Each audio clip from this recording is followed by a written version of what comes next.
अस्सलाम वालेकुम गाइस, उम्मीद है सब खैरियत से होंगे। लास्ट वीडियो में हमने रिव्यू एक्सरसाइज 7 के क्वेश्चन नंबर 1, 2 एंड 3 एक्सप्लेन किए थे। अब हम क्वेश्चन नंबर 4 एंड 5 डिस्कस करेंगे और होपफुली वो आपको समझ आ गए होंगे। इसमें क्वेश्चन नंबर 4 में उन्होंने हमें एक डायग्राम शो की हुई है। फर्स्ट 4 डायग्राम उन्होंने फिगर्स हमें दी हुई हैं।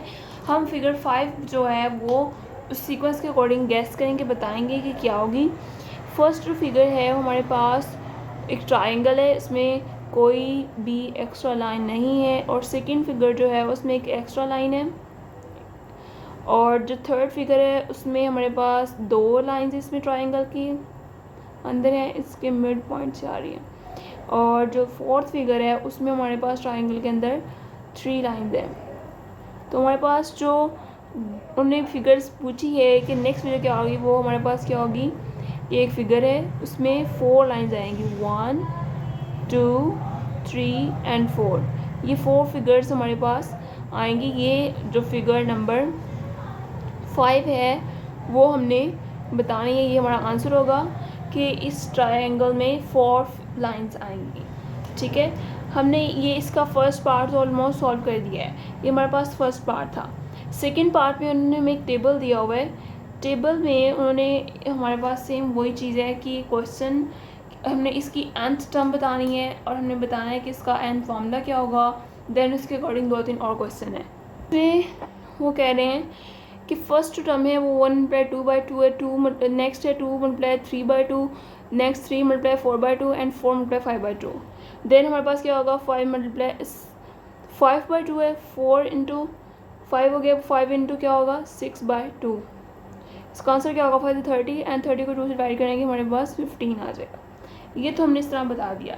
अब हमने अगर इसका जनरल फार्मूला हमने निकालना है कि हमारे पास इसका फार्मूला क्या बनेगा, तो अगर इसमें नोटिस करें तो यहाँ पे इन सब के पास एक वैल्यू रिपीट हो रही, डेट इज़ 1/2। इट मीन्स कि जब हम अपना nth फार्मूला बनाएंगे हम कहेंगे कि 1/2 है, 1/2 सब में आ रहा है। और दूसरी चीज़ क्या रिपीट हो रही है कि हमारे पास सब में एक एक नंबर का एडिशन हो रहा है। यहाँ पे 2 से 3 4 5 6 हो गया, सारे नंबर का एडिशन हुआ। हम क्या करेंगे +1 कर देंगे, n+1 कर देंगे। अब n हम किसको कह रहे हैं, n हम इसको कह रहे हैं कि अब यहाँ पे तो 2 चीज़ें हमारे पास जो है वो इंक्रीज़ हो रही हैं। 2 चीज़ें डिफरेंट वेरी कर रही हैं। यहाँ से ये 1 से 2 बन गया और ये 2 से 3 बन गया, ये 3 से 4 और ये 4 से 5। तो इसके लिए हम क्या करेंगे कि यहाँ बाहर n लिखेंगे। तो इस तरह हम इस क्वेश्चन को सॉल्व कर सकेंगे। ऐसी वैल्यूज़ में एक से ज़्यादा चीज़ें रिपीट हों और कॉन्स्टेंट ना हों, उसके लिए हम क्या करते हैं कि n 2 टाइम यूज़ करते हैं।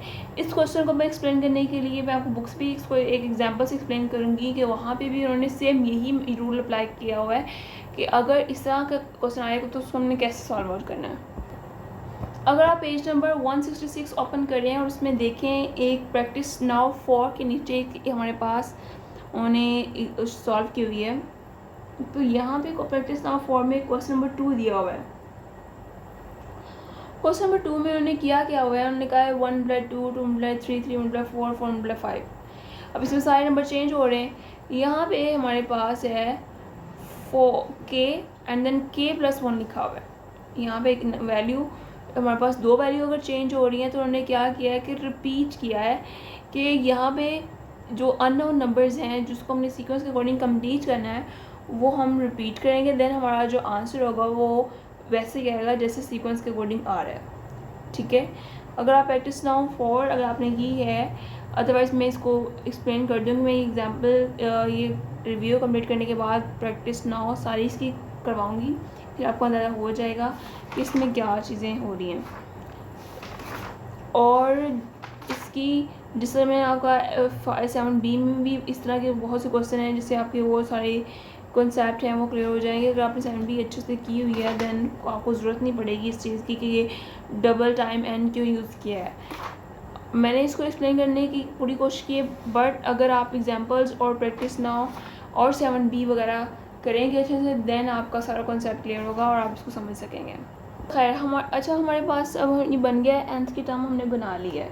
अब हम nth की टर्म तो हमने बना ली है। अब इसमें उन्होंने पूछा ये है कि 7 47th टर्म पे क्या वैल्यू होगी हमारे पास। अब हम क्या करें, सिंपली हमने एन की टर्म बना रही है, वेरी सिंपल, हम एन की जगह हम 77 लिखेंगे, ठीक है, और इक्वल लगा के, बल्कि यहाँ पे हम 77 नहीं लिख रहे, हम n इक्वल 1/2 77 प्लस 1, देन ये हो जाएगा 78 1/2, ठीक है। अब देन इसको सॉल्व करके हमारे पास आ जाएगी 3003, एन हमारे पास 3003 आ जाएगा। तो हम लिखेंगे number of triangle in the N जो हमने पूछी है, हम लिखेंगे number of triangles in 77th is 3003 आएगा, ठीक है। आप इसको सॉल्व कर लीजिएगा, आपका आंसर यही आएगा। आपको इसका फोर्थ पार्ट जो है उसमें वो कह रहे हैं कि 66 हमारे पास वैल्यू आएगी, मींस के ये चीज़ हमने फाइंड नहीं करनी, ये फॉर्मूला है, इसके अकॉर्डिंग हमें ये गिवन है, हमने ये फाइंड करना है, ठीक है, दिस वन।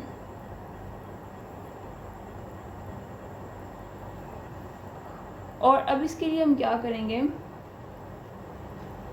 हम लिखेंगे इसका इसको मैं कंप्लीट कर दूँ ज़रा। ये मेरे पास था पार्ट 3, भी हमारे पास है पार्ट 4, जो कि I think so that last part है। इसमें वो कह रहे हैं कि वैल्यू ऑफ एन निकालनी हमने, मीन्स के एन की वैल्यू निकालनी, सॉरी टू से ये हमें गिवन है, ये हमें निकालनी है वैल्यू ऑफ एन। और हमारे पास 66 उन्होंने फिगर दी हुई है एक। अब हम क्या करेंगे, लिखेंगे 66 is equal to 1/2 n plus 1, ठीक है, यहाँ ब्रैकेट नहीं लगाए बेशक कोई इशू नहीं है। अच्छा 66 हमने लिख लिया है इक्वल 1/2। अब 2 जो है इस तरफ आके मल्टीप्लाई हो जाएगा 66 के साथ, तो हमारे पास क्या आएगा 6 × 2 12, 6 × 2 12 13, 132 आ गया। अब हमारे पास क्या बचा है n और n प्लस 1, ठीक है। अगर हम n लेट्स सपोज कर लेते हैं, हमारे पास यहाँ पे 7 है और 7 प्लस 1 8 है, 8 × 7 क्या आएगा, 7 × 8 56, इट मीन्स कि 7 नहीं है, 56 में हमारा आंसर 132 आना चाहिए। इसलिए हमने यहाँ पे n टर्म पे डिफरेंट नंबर्स लगा के चेक करना है कि हमारा आंसर 132 बन रहा है या नहीं बन रहा। मैंने 7 लगाया, फिर मैं 8 लगा के चेक करूँगी, ठीक है, 8 and 9 हो जाएगा, 8 9 ज़ा क्या होता है 72, ठीक है, जो कि ये भी नहीं है। अब इसी तरह हम लगाएंगे, फॉर एग्जांपल मैं यहाँ पे लगाती हूँ, इसको कट करते हैं, ये रहा प्रैक्टिस है, मैं इसको नेक्स्ट कर दूँगी। तो यहाँ पे हमारे पास क्या होगा 132 था और यहाँ पे n और n प्लस 1। फॉर एग्जांपल मैं यहाँ पे लगा रही हूँ 11 प्लस 1 12 हो जाएगा, 12 × 11 हमारे पास 132 आ जाएगा। हमने बेसिकली इसको ऐसे सॉल्व करना है कि इसकी राइट हैंड साइड जो है वो इक्वल आ जाए लेफ्ट हैंड साइड से, इस तरह भी सोच सकते हैं। वैसे आप इन n की जगह अपनी दोनों n की जगह अपनी सेम नंबर लगाएं और लगा के चेक करें कि आपका आंसर इसके इक्वल आता है या नहीं, ठीक है। तो ये आपके लिए हिंट है, आप इस तरह चेक कर सकते हैं कि इसका आंसर आपको बिल्कुल ठीक आ रहा है नहीं। अब हमारे पास n क्या होगा 11, बिकॉज हमने एक 11 नंबर चूज़ किया जिससे हमारा आंसर बिल्कुल मैच हो गया, टैली कर दिया। अब हमारे पास ऑलमोस्ट क्वेश्चन नंबर जो है 4 के सारे पार्ट सॉल्व हो चुके हैं। हम क्वेश्चन नंबर 5 की तरफ मूव होंगे। क्वेश्चन नंबर 5 तो बहुत इंटरेस्टिंग और बहुत छोटा सा क्वेश्चन लग रहा है, बिकॉज यहाँ पे इस तरह उन्होंने इस तरह लिखा हुआ है, एक साइड पे स्क्वायर की वैल्यूज़ हैं और एक साइड पे क्यूब्स की हैं। वो 2 का क्यूब इक्वल जो हमारे पास आएगा 9, और यहाँ पे 1 + 2 का स्क्वायर है होल, तो हमारे पास फिर भी 9 आ जाएगा। इस तरह उन्होंने इस तरह बनाया। अब लास्ट में लिखूँगी 1 cube + 2 cube + 3 cube + 4 cube equal 100 बन रहा है, और इस साइड लिखना है 1 + 2 + 3 + 4 इक्वल स्क्वायर भी इसका लाइक 100 ही होगा। अब पूछ रहे सेवन्थ टर्म पे क्या होगा। सेम एज इट इज़ हम यही करेंगे 1 cube plus 2 cube plus 3 cube plus 4 cube plus 5 cube plus 6 cube plus 7 cube. ठीक है, इसका आंसर लिखेंगे यहाँ पे 1 plus 2 plus 3 plus 4 plus 5 plus 6 plus 7 करके देन इसका स्क्वायर ले लेंगे। दोनों सिचुएशन में आंसर सेम आएगा, जो कि हमारे पास आ रहा है 784। ठीक है, ये हमारे पास इसकी इस फर्स्ट जो है पॉइंट उसका आंसर आया है 784। नेक्स्ट वो कह रहे हैं कि अगर 15 तक लेके जाएं तब इसका आंसर क्या होगा। 15 तक तो हमारे पास 15 तक इसका होगा 1 cube plus 2 cube plus 3 cube plus 4 cube so on. आप इसको ले जाएं 15 क्यूब तक, देन इसको ऐड वगैरह करें तो आपका आंसर आ जाएगा 14400। ठीक है, आप ये वाला तरीका इसको एज इट इज़ इसको कंटिन्यू करना है, इसमें कोई ऐसी मुश्किल बात नहीं है। अब इसमें है हमारे पास एक थोड़ा सा ट्रिकी क्वेश्चन है, इसका थर्ड पार्ट है कि उन्होंने कहा है कि के की वैल्यू फाइंड करें। अब के की वैल्यू हमारे पास हम कैसे फाइंड करेंगे, हमें एक आंसर दिया उन्होंने 1296। एक हमारे पास इंट है बिकॉज हमने देखा है कि इसकी बिल्कुल राइट साइड पे हमारे पास इस तरह दिया होता है 1 प्लस 2 प्लस 3 प्लस 4, इस तरह इनका स्क्वायर दिया होता है। हम ऐसे कर सकते हैं कि इसका स्क्वायर रूट लेके ये देख लें कि किसका स्क्वायर है ये। तो अगर मैं इसका स्क्वायर रूट लूँ तो मुझे पता चल जाएगा इसका स्क्वायर क्या हो, किसका स्क्वायर है ये 2 इंटू 6 के टेबल से अगर हम करें तो 6 2 12, 6 1 6, 6 36, 6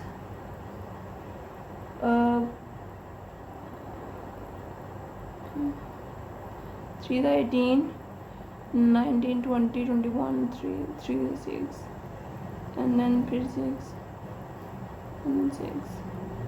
ओके, तो इसका मतलब है कि हमारे पास 6 का स्क्वायर मतलब 6 का स्क्वायर 6 36, 36 का स्क्वायर है ये। ठीक है, अगर 36 का स्क्वायर है तो यहाँ पे हमारे पास 36 नंबर होना ज़रूरी है। इस साइड पे क्यूब वाली साइड पे नहीं, स्क्वायर वाली साइड पे हम लिखेंगे 1 प्लस 2 प्लस 3 प्लस 4, ये 3 हो जाएंगे 3 3 6 और 6 और 4 10, 5 और 15 और 6 करेंगे 15 में 5 और 6 करेंगे तो 21, 21 में 7 करेंगे तो 28, 28 में 8 करेंगे तो 36। तो हमारा आंसर मिल गया कि हमने इसमें 8 नंबर्स ऐड करने, फिर इसी साइड पे भी हम 8 करेंगे प्लस 5 का क्यूब प्लस 6 का क्यूब प्लस 7 का क्यूब प्लस 8 का क्यूब। ठीक है, तो हमारे पास जो के की वैल्यू होगी वो 8 होगी बिकॉज एक 8 नंबर पे जाके इसके में ये आंसर मिला है, इसलिए इसका के जो इसकी वैल्यू होगी वो 8 होगी। आपने इसका स्क्वायर रूट निकाल के चेक कर लेना है कि किसका स्क्वायर रूट है, देन आपको उस बात से अंदाज़ा हो जाएगा कि ये किसका स्क्वायर रूट है, उसको पता चल जाएगा। चलिए ठीक है, इस तरह ही वीडियो को हम एंड करते हैं। मेरा क्वेश्चन नंबर हमने 5 भी डिस्कस कर लिया, 4 भी कर लिया। नेक्स्ट वीडियो में क्वेश्चन नंबर 6 को करेंगे। Wish you best of luck, दुआ में याद रखिएगा। अल्लाह हाफिज़।